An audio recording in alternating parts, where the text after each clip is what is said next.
안녕하세요. 화상관제인 홍익표 변호사입니다. 예, 오늘은 어제에 이어서 개인회생 절차 개시 신청서를 하겠습니다. 개인회생에서 어제는 이제 소명 자료를 했죠. 쭉 파산과 좀 비교도 해보고 거의 대동소이합니다. 오늘 개시 신청서는 일종의 파산으로 보면 파산 신청서하고 비슷하죠. 여기 이제 신청인의 사항을 적습니다. 별 어려움 없을 거예요. 성명, 현 주소, 송달 장소, 전화번호, 대리인, 변호사나 법무사죠. 가끔 여기서 이제 사무장만 적어 놓는 경우가 있는데 그러면 안 됩니다. 주채무자가 이미 귀법원에 파산 신청 또는 개인회생 절차 개신청하면서 그 사실 아래와 같이 기재합니다. 이거는 이제 관할이라든가 관련 사건으로 보기 위해서 이렇게 이런 게 있습니다. 신청인에 대해 이런 건 다 써져 있죠. 이런 건 이제 주로 이제 변호사나 법무사가 써주죠.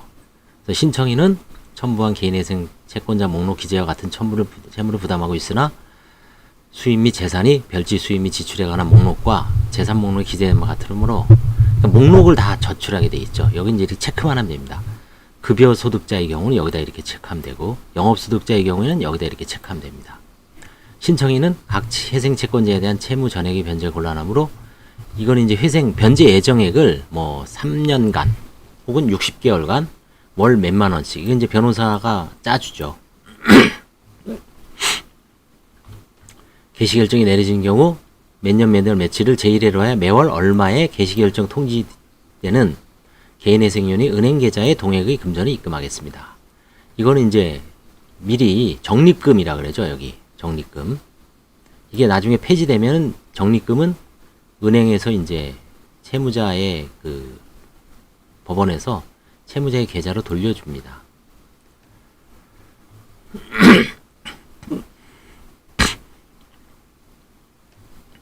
그 다음에 이제 압류에 대비해서 나중에 변경 계좌도 신고할 수 있습니다. 첨부 서류는 이제 목록화돼 있죠. 대부분 목록, 개인회생 채권자 목록, 재산 목록, 수입 및 지출에 관한 목록, 진술서 여기까지 이 4개 목록이 첨부가 돼야 됩니다. 이거는 개인 파산에서 똑같죠. 채권자 목록, 재산 목록, 수입 지출에 관한 목록, 진술서. 개인회생과 개인 파산하고 거의 대동소이합니다. 그 안에 있는 내용은 조금 차이가 있을 수 있지만 그 다음에 나머지 신청서 부본, 수입 인지 3만원이네요. 개인 파산은 2,000원이죠. 송달료는 지금 현재 5,200원인가 그렇죠. 5만 요게 4,500원 옛날 시절입니다. 지금 5,100원인가 5,200원입니다. 곱하기 8 플러스 45,000원. 그래서 결국 송달료는 개인 파산 같은 경우는 개인 회생도 그렇지만 보통 1인당 한 3, 4만원 정도 듭니다. 파산 면책 포함해서요. 개인 회생은 좀 더 싸게 들 수도 있죠.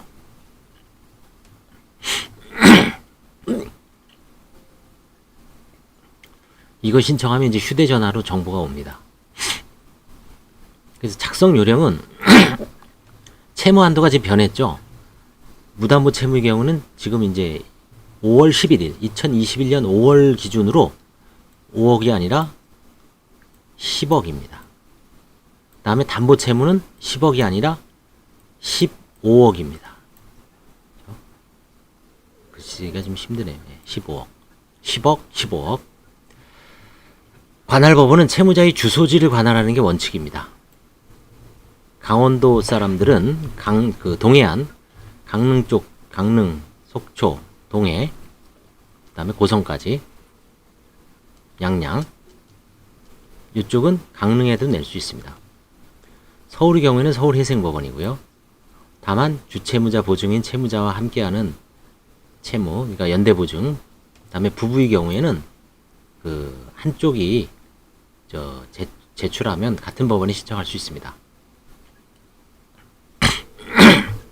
신청인은 아까 인적사항 기재하고요.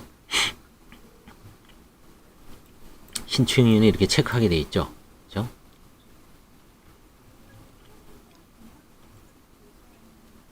그 다음에 개인회생 절차 개시 신청 후 회생위원과의 면담을 통하여 뭔가 이제 회생위원이 면담은 뭐냐면 회생은 서울의 경우에는 1억 5천까지는 1억, 예전에 1억이었는데 이번에 다시 증액이 돼서 1억 5천 이상은 외부 회생위원인 변호사나 법무사가 이제 선임이 돼서 회생위원, 외부 회생위원이라고 합니다. 그 다음에 그 1억 5천만 원 이하 내지 이하의 자영업자 혹은 급여소득자는 법원 공무원, 회생위원, 5급 사무관인가 그럴 거예요. 5급.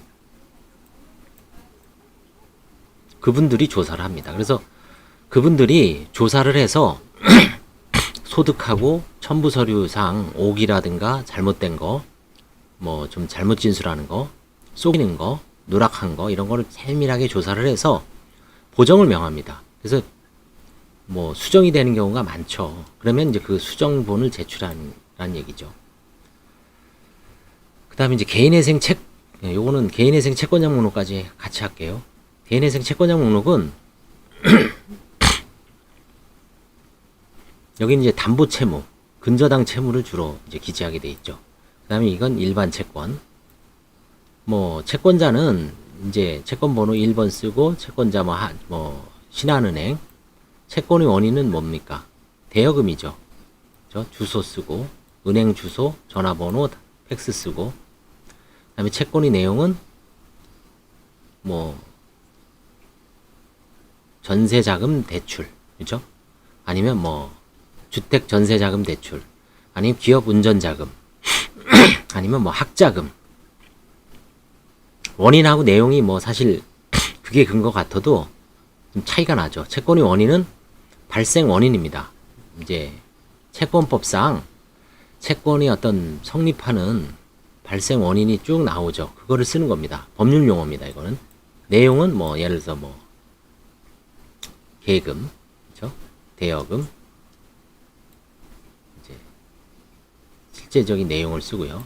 그 다음에 부속 서류는 이제 이렇게 체크하게 돼 있죠. 1, 2, 3, 4. 그 다음에 여기는 채권 현재액, 원금을 쓰게 돼 있습니다. 그 다음에 이자 산정 근거 다 쓰게 돼 있습니다. 이런 식으로 해서 이거를 10명이 됐든 20명이 됐든 많은 경우엔 100명, 뭐 수십 명이 될 수 있습니다. 개인회생 채권자 목록 작성 시효의사항, 신청일 또는 신청 예정일을 기재합니다. 채권 기재 순서 나와 있다. 우선권이 있는 채권, 주로 담보부 채권, 유치권, 질권, 그 다음에 무담보 일반회생 채권, 후순위 채권. 먼저 오래된 것부터 먼저 기재하되 여러 채권을 연속하여 기재합니다. 그래서 하나은행으로부터도 여러 개의 대출을 받으면 이 목록을 다 써야 됩니다.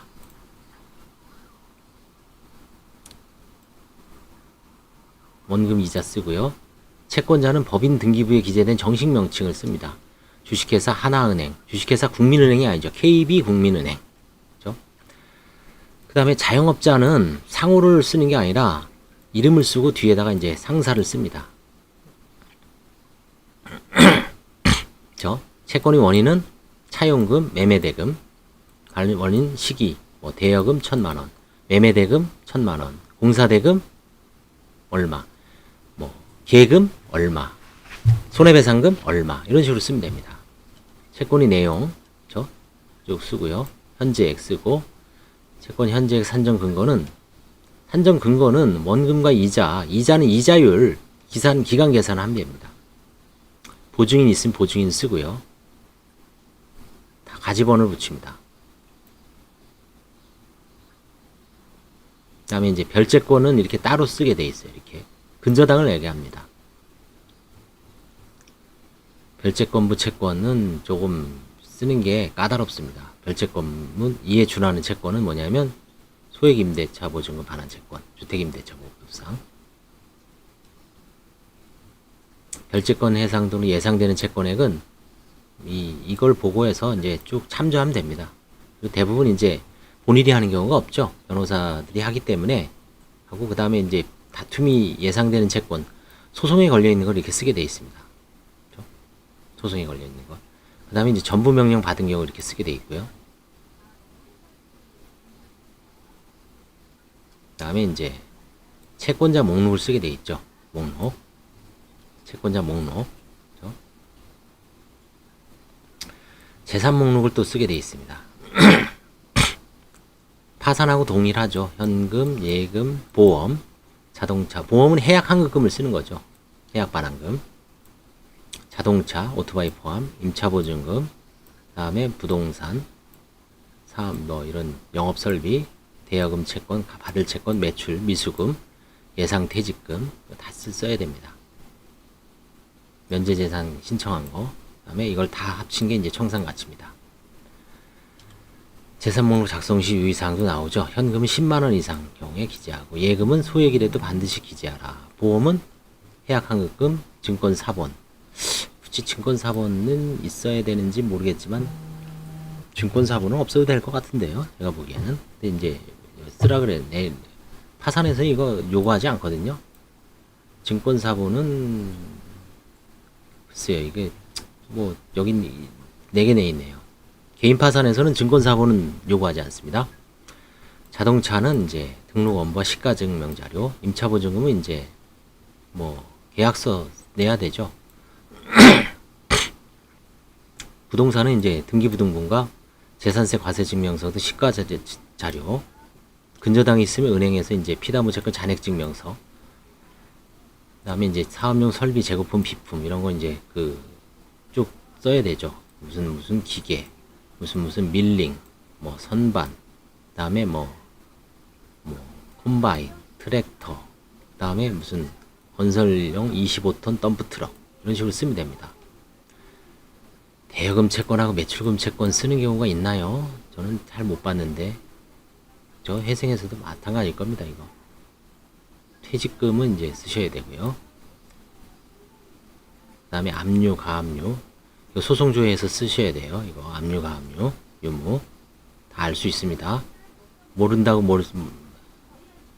이거를 다 알려주게 돼 있죠. 법원에서 왜 알려주겠어요? 이런 거 쓰라고 알려주는 거죠. 그 다음에 수입 및 지출에 관한 항목, 이거는 파산하고 똑같죠. 파산보다 더 아마 엄격할 겁니다. 이런 거는 파산에서는 대부분 일용직이죠. 뭐 건설 일용직, 직장이 없는 경우가 대부분입니다. 많습니다.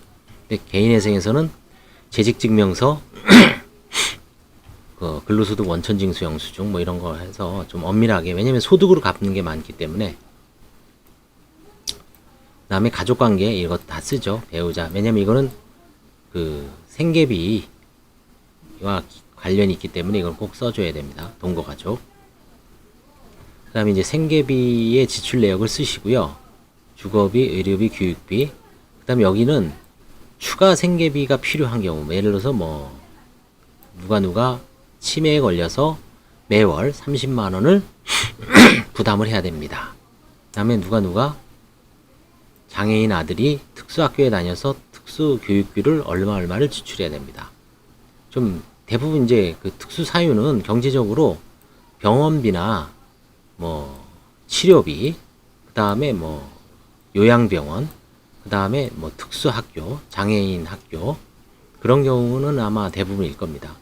근데 주거비가 아마 주거비는 서울에서도 이제 따로 항목으로 인정해주고 있습니다. 회생 준칙을 참조하시면 되고, 수입 및 지출 유의사항도 이렇게 자세하게 나와 있죠. 사실은 이 파산 회생은 그 똑똑하다고 할 수 있는 게 아닙니다. 전문가한테 맡겨서 다른 사람이 해서 그걸 점검을 받는 거죠. 사실은 내가 하다 보면 실수할 수도 있고, 항상 상황 판단이 필요하잖아요. 어느 순간에 이걸 써야 되나 말아야 되나, 이 정도 그걸 알 수가 없어요. 근데 전문가들, 변호사나 사무원들은 오랫동안 그 업무를 수행을 해와서 대부분 다 알죠. 그렇기 때문에 정확하고 신속하게 할 수 있죠. 나중에 해놓은 거 보면은 이걸 뭐 전문가한테 맡기냐 하는 수도 있어요. 그렇지만 본인이 하다 보면 그렇게 불안해서 잘 못하죠. 그런 측면이 있습니다. 개인 파산 회생이 혼자 하시는 분도 있어요. 제가 봤어요. 근데 이제 혼자 하다가 실수하다 보면 나중에 큰일 나는 경우가 있기 때문에 반드시 다른 사람한테 맡기는 게 낫습니다. 그렇죠? 진술서는 이제 개인 파산하고 똑같죠. 최종 학력 쓰고 경력 쭉 쓰고요.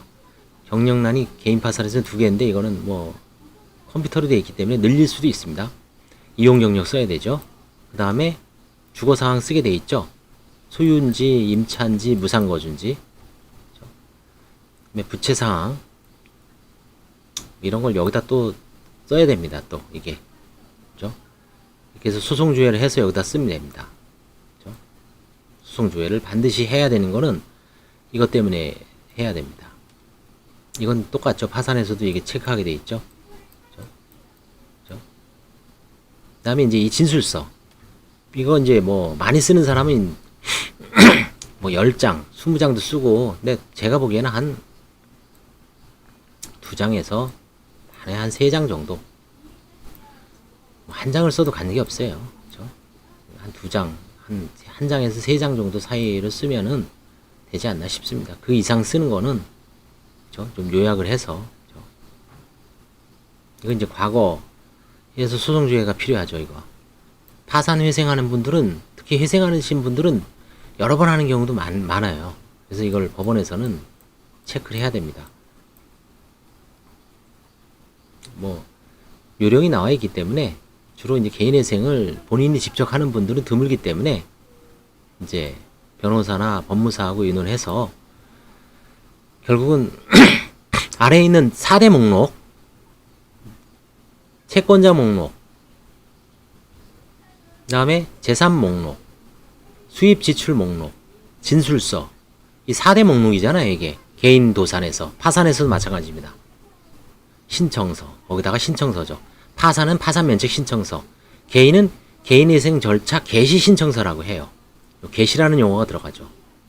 파산도 원래는 파산 개시 신청서라고 해야 되는데 법을 만들 때 좀 약간 잘못 만들었어요.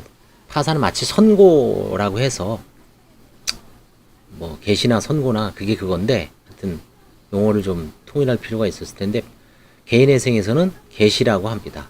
파산은 선고라고 하죠. 그때부터 스타트가 되는 겁니다. 그래서 항상 4대 목록을 잘 적자. 4대 목록 4가지 목록입니다. 채권자 목록, 파산에서는 파산 채권자 목록, 재산 목록은 똑같습니다. 양자가. 수입 및 지출에 관한 목록도 똑같아요. 진술서도 똑같습니다. 그래서 항상 개인 파산하고 개인 회생에서는 4대 목록을 잘 적고 거기에 필요한 서류 거기에 첨부한 서류가 제대로 닿는지 안 됐는지를 점검하는 게 누구 역할이냐. 파산에서는 파산관제인, 개인회생에서는 회생위원의 역할입니다. 그래서 수많은 서류를 갖고 와라, 요거 갖고 와라, 저거 갖고 와라 하는 겁니다. 그게 제대로 됐는지 안 됐는지를, 거짓말 하는지 허위 서류를 조작을 했는지를 밝혀내기 위해서 파산관제인하고 회생위원이 일단 서류에 대해서는 그렇습니다. 그래서 그거를 명심해 두고 이 가장 중요한 거는 이 서류 쓰기 전에 이 개인 회생 그 소명 자료를 파산에서는 14가지에서 지방별로 많으면은 40가지죠. 개인 회생도 마찬가지입니다. 이렇게 수십 가지가 있어요. 그거를 꼼꼼하게 전문가하고 의논해서 하나하나 목록을 체크를 해갖고 띄어서 점검을 받으면 별 어려움 없이 답이 나옵니다. 감사합니다.